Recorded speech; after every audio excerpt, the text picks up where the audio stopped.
Hi, I am Sophia. Welcome to True Payback, where story hits different. Hit subscribe. Let's dive in. The family group chat exploded with messages.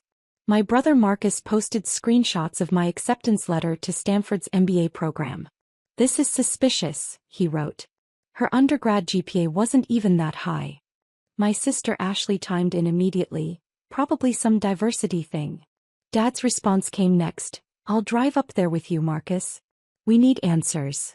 I watched the messages pile up from my small apartment in Palo Alto.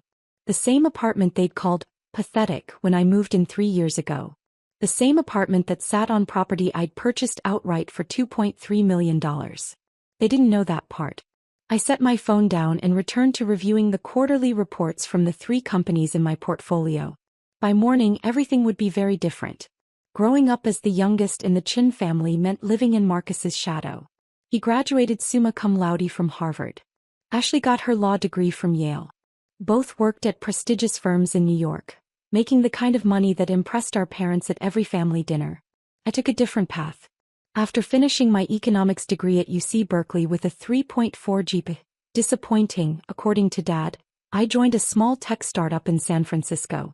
The salary was $45,000. My signing bonus from Marcus's consulting firm had been $85,000. He never let me forget it. "Still at that little company?" he'd ask at Thanksgiving. "Still making peanuts?" Ashley would add. Mom would sigh. "We just want you to be successful, sweetheart." What they didn't know was that the little company gave me equity. When we were acquired by Google 18 months later, my shares were worth $8.2 million.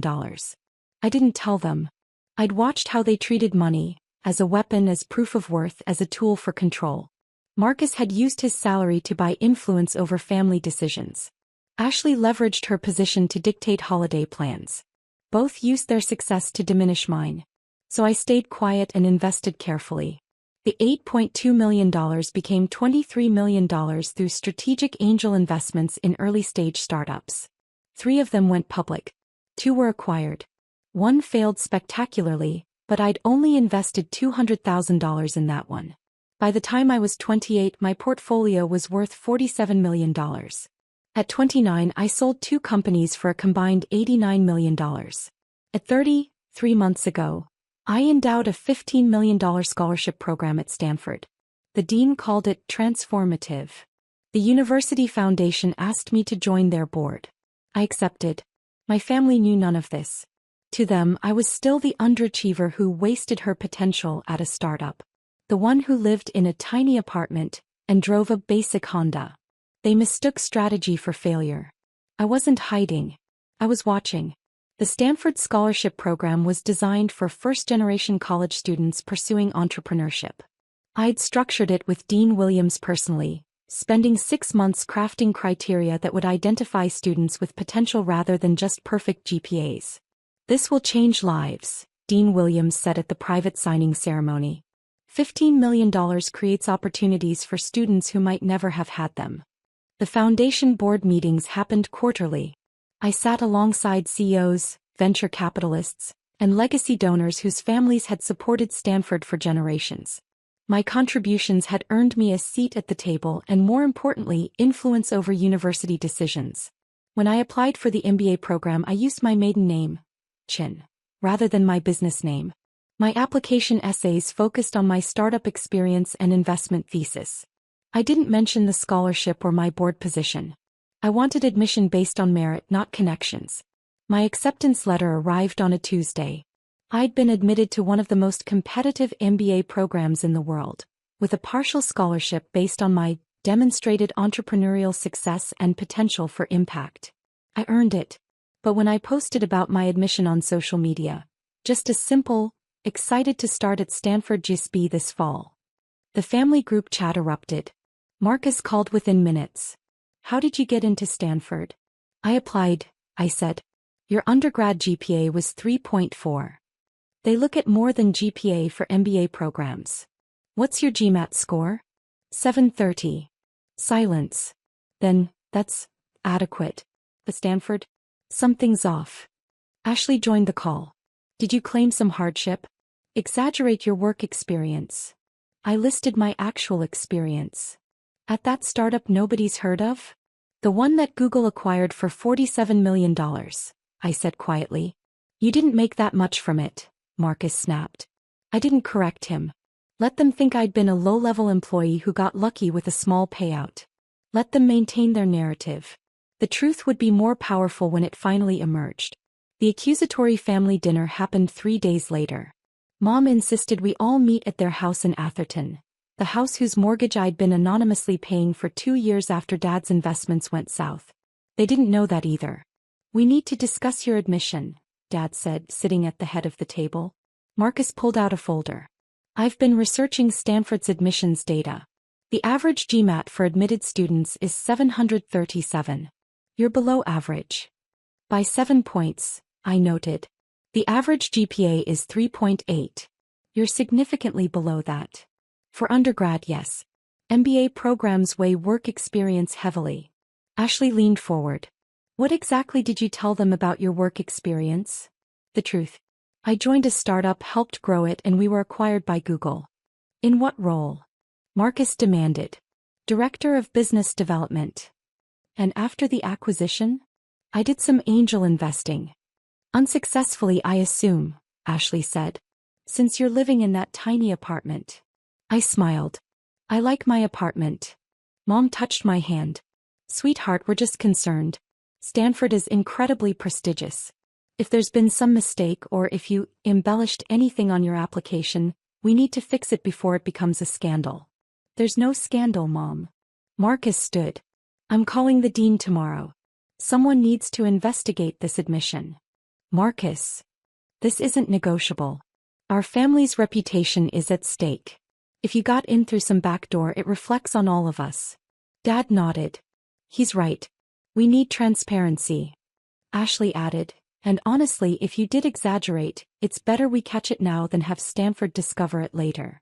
I looked at each of them. My brother, ready to sabotage my achievement to protect his ego. My sister, assuming I'd cheated because success couldn't possibly be legitimate. My parents, so convinced of my inadequacy they believed fraud more likely than merit. Do what you think is right, I said calmly. I left before dessert. Back in my apartment, I made tea and opened my laptop. The family group chat was already active. Marcus, meeting with Dean Williams tomorrow at 10 a.m. They confirmed the appointment. Ashley, want me to come? Legal perspective might help. Dad, we should all go. United front. Mom, maybe we should talk to her first. Marcus, we tried. She left. I opened a new text message to Dean Williams. We'd exchanged numbers during the scholarship negotiations, and she'd insisted I contact her directly if I ever needed anything. Dean Williams, my brother Marcus Chin has an appointment with you tomorrow at 10 a.m. He plans to report admissions fraud regarding my acceptance. He doesn't know I endowed the $15 million scholarship program or serve on the foundation board. He doesn't know about my companies or my portfolio. Thought you should have context. Her assistant, Jennifer, responded within minutes. Dean Williams received your message. She's asked me to coordinate with you. Would you be available to attend the meeting? I smiled at my phone. Yes. Should I arrive before or after my family? After. Let's give them 5 minutes to make their case. Then we'll have you join. Perfect. Jennifer sent another message. Dean Williams wanted me to tell you, this should be interesting. I spent the next hour documenting everything. Screenshots of family text messages. Recordings of phone calls where Marcus questioned my qualifications. Ashley's email to 3 Stanford alumni she knew, asking them to look into my admission. Dad's voicemail suggesting I withdraw quietly before this gets ugly. I wasn't angry. I was strategic. Every dismissive comment was evidence I might need. By midnight I had a complete file. By morning the power dynamic would shift permanently. I arrived at Stanford's administrative building at 10:07 a.m., exactly 7 minutes after my family's appointment began. Jennifer met me in the lobby. They're in conference room B, she said. Dean Williams is letting them talk. How's it going? Your brother has a spreadsheet. I laughed. Of course he does. Jennifer led me down the hallway but had me wait outside the conference room. Through the partially open door I could hear Marcus's voice. Statistically improbable. Her profile simply doesn't match admitted student averages. Dean Williams spoke calmly. Mr. Chen, I appreciate your concern for admissions integrity. However, our process is quite thorough. But her undergraduate performance is one factor among many, Dean Williams said. We evaluate work experience, leadership potential, GMAT scores, essays, recommendations, and demonstrated impact in previous roles. Ashley's voice joined in. We're not questioning the process generally. We're questioning this specific admission. Because you believe your sister isn't qualified? Silence. Then Dad, we believe there may have been considerations that aren't typically academic. Such as diversity initiatives, Marcus said bluntly. Or perhaps connections we're not aware of. Interesting, Dean Williams said. I could hear the ice in her voice. Tell me, Mr. Chen, what do you know about your sister's professional accomplishments? She worked at a small startup. They were acquired by Google. She did some investing afterward. How successful was her investing? I don't know exact numbers. And you didn't think to ask before accusing her of fraud? We're not accusing, Ashley started. You scheduled an emergency meeting to investigate her admission, Dean Williams said. You've questioned her qualifications, suggested she benefited from diversity initiatives, and implied she has inappropriate connections. Those are serious allegations. Mom's voice quiet. We just want what's best for her. By trying to have her admission revoked? The room fell silent. Dean Williams continued. Before we go further, I'd like to bring someone into this conversation. Jennifer. That was my cue. I walked in. Marcus's face went white. What are you doing here? Dean Williams invited me, I said, taking a seat at the conference table. Ashley looked between us. You two know each other? Quite well, Dean Williams said. Though perhaps I should let Ms. Chen explain. I set my folder on the table. 4 years of documentation. 4 years of dismissed achievements. 4 years of being underestimated. Marcus, I said calmly, you asked what qualified me for Stanford's MBA program. Let me clarify. I opened the folder. First page. The Google acquisition announcement. This startup you dismissed? I wasn't just an employee. I was director of business development. My equity stake was worth $8.2 million when we were acquired. Marcus grabbed the page. His hands shook. After the acquisition, I did some investing, as you put it. Actually, I became an angel investor focused on early-stage tech companies. Next page. My portfolio summary. These are my current holdings. 3 companies have gone public. 2 were acquired. My portfolio is currently valued at $47 million. Ashley's face had gone pale. That's not possible. It's documented, Dean Williams said. We verified all of this during her application process. I continued. Last year I sold 2 of my companies. The combined sale price was $89 million. My personal proceeds after taxes were $67 million. Dad's voice was barely a whisper. 67 million? 6 months ago I endowed a scholarship program at Stanford. The gift was $15 million, funding full-ride scholarships for first-generation entrepreneurship students. I slid another page across the table. The endowment agreement signed by me and Dean Williams. The University Foundation asked me to join their board. I accepted. I'm currently one of 15 board members who provide strategic guidance and philanthropic leadership for Stanford. Marcus stared at the document. You're on the foundation board? Have been for 3 months. Ashley found her voice. Why didn't you tell us? Because you never asked. You assumed failure, so I let you assume. Every dismissive comment, every sneer about my tiny apartment and basic life. I documented it all. I pulled out my phone and played a recording. Marcus's voice. Still making peanuts? Ashley's laughter. Mom's sigh. We just want you to be successful. That was last Thanksgiving, I said. Want to hear Christmas? The room was silent. Dean Williams spoke. Ms. Chen's admission was based entirely on merit. Her GMAT score, while slightly below our average, was offset by extraordinary professional accomplishments. Her essays demonstrated sophisticated business thinking. Her recommendations came from 3 CEOs and a venture capital partner, all of whom described her as exceptional. She looked at Marcus. Your sister didn't need connections to get into Stanford. Her achievements speak for themselves. The only reason I knew about her foundation board position was because we served together. I recused myself from the admissions decision to avoid any perception of bias. The admissions committee evaluated her application blind, Jennifer added. They didn't know about her philanthropy or board service. They admitted her based on her entrepreneurial record alone. I leaned forward. Marcus, you wanted to investigate fraud. Let's talk about fraud. Another page from my folder. Bank statements for the Atherton house. Mom, Dad, your mortgage. You defaulted 2 years ago when Dad's investments crashed. The bank was preparing foreclosure proceedings. Mom gasped. How do you? Because I purchased the debt. I've been paying your mortgage for 24 months. You've been living in my house. Dad's face crumbled. The anonymous beneficiary was me. I kept you from losing your home. And you repaid me by trying to destroy my achievement. Ashley grabbed her phone. This is insane. Put the phone down, Dean Williams said sharply. We're not finished. I pulled out the final document, the family text thread from last night. Marcus, you wrote, she probably slept her way in. Ashley, you contacted 3 Stanford alumni to investigate me. Dad, you left a voicemail suggesting I withdraw before this gets ugly. I slid my phone across the table. These are potential defamation claims. You've accused me of fraud, sexual misconduct, and dishonesty. You've attempted to sabotage my education. All documented. The silence was absolute. Dean Williams stood.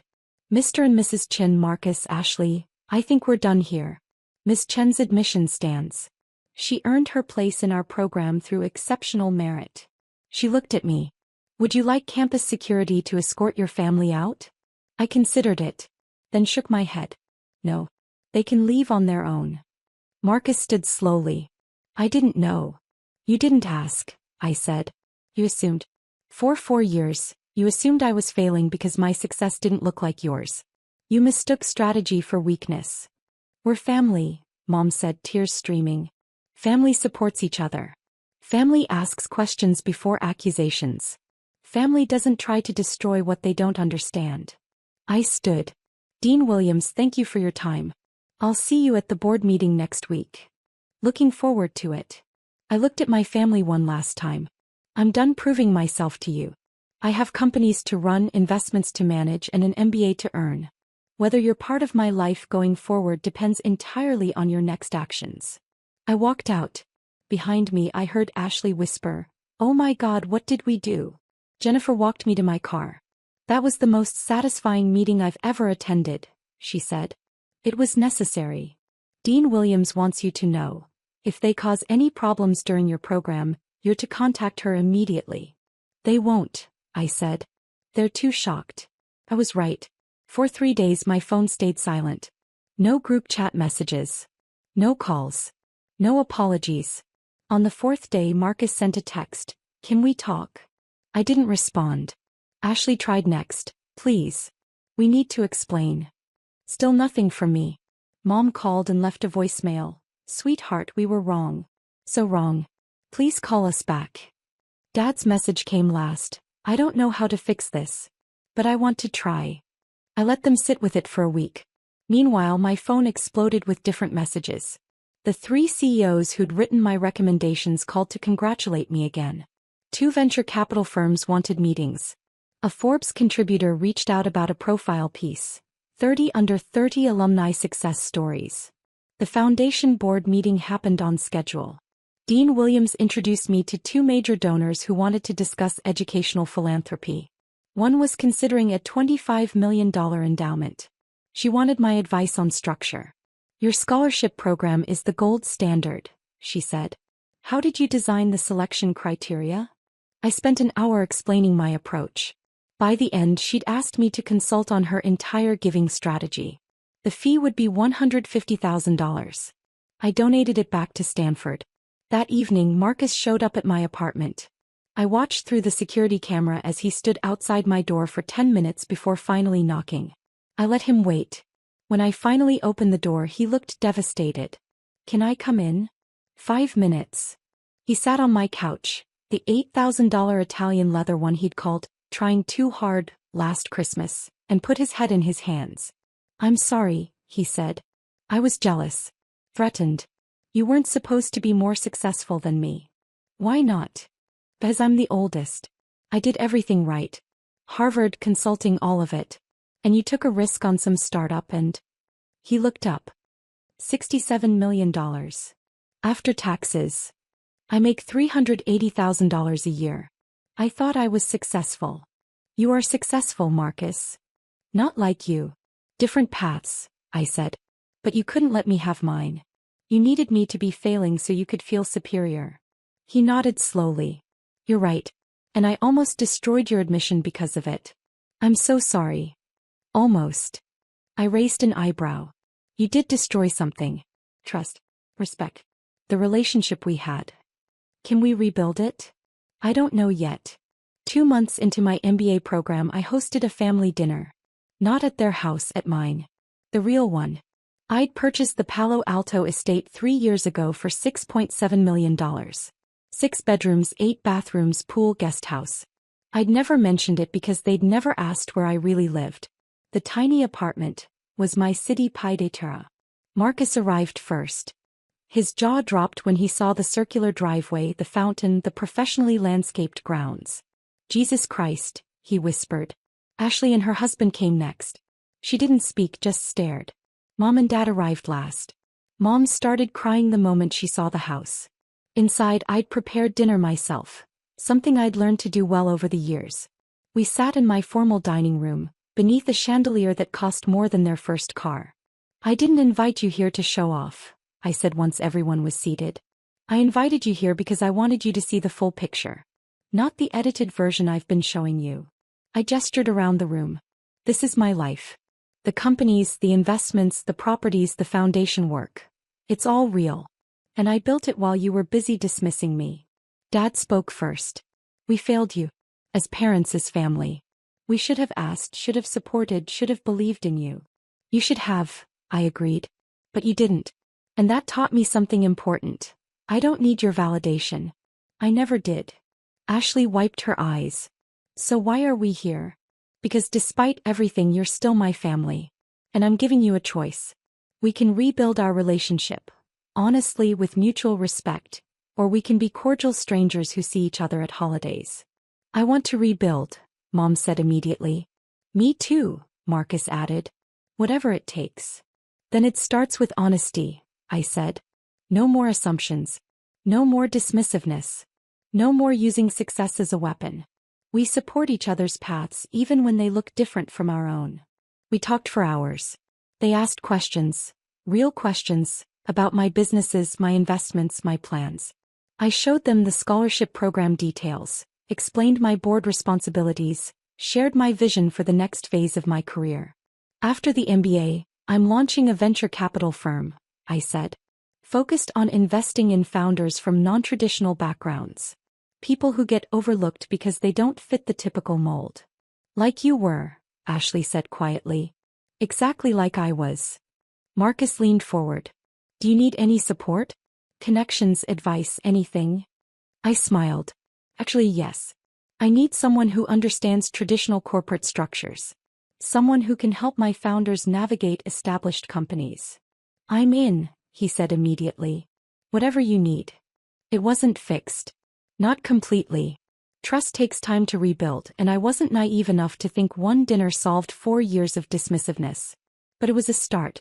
3 months later, I stood in Stanford's Memorial Auditorium as Dean Williams introduced me to an audience of 200 incoming students. Our speaker today is a perfect example of why we look beyond traditional metrics, she said. An entrepreneur, investor, and philanthropist who's changing lives through both her business success and her commitment to education. My family sat in the third row. Marcus held up his phone, recording. Ashley smiled encouragement. Mom dabbed at her eyes. Dad gave me a thumbs up. I took the podium. When I applied to this program, my brother tried to have my admission investigated. He thought I didn't deserve to be here. Gasps from the audience. Marcus looked mortified. He was wrong, but not for the reason you might think. He was wrong because he'd never asked about my journey. He'd assumed failure without evidence. And that assumption almost cost me this opportunity. I looked at my family. Now he's my biggest supporter. Not because I proved him wrong, but because we had honest conversations about success, about worth, about what really matters. I turned back to the students. You'll meet people who doubt you. Family, friends, colleagues who can't see past their own definitions of success. Don't let them define you. Don't let them limit you. And most importantly, don't shrink yourself to fit their expectations. The applause started small, then built.